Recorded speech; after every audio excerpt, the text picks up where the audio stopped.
Hello friends, मी सायली. तर तुम्हाला आज एक आनंदाची गोष्ट सांगायची होती की आमची म्हैस आहे ना, तर त्या म्हशीला छानसं असं मस्त पिल्लू झाले. तुम्ही बघू शकता व्हिडिओमध्ये. बाप रे, किती उड्या मारत होतं. हे 2-3 दिवसाचंच होतं तरी एवढं उड्या मारत होतं आणि पहिल्या दिवशीच ते उभं पण राहून गेलं होतं त्याच्या पायावर.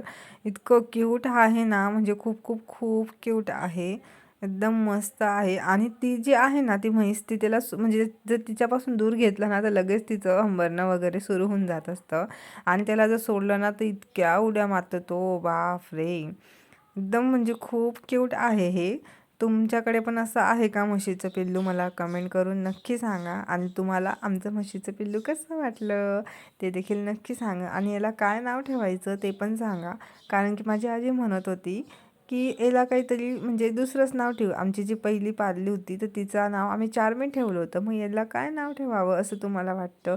तर प्लीज कमेंट करून नक्की सांगा. आणि कसा वाटला व्हिडिओ हे देखील मला कमेंट करून नक्की सांगा. आणि हो, म्हशीच्या पहिल्या दुधापासून चिकापासून ह्या पातोड्या केलेल्या आहेत. आमच्याकडे तर यांना पातोड्याच म्हणतात आणि खूप छान लागल्या ह्या पातोड्या.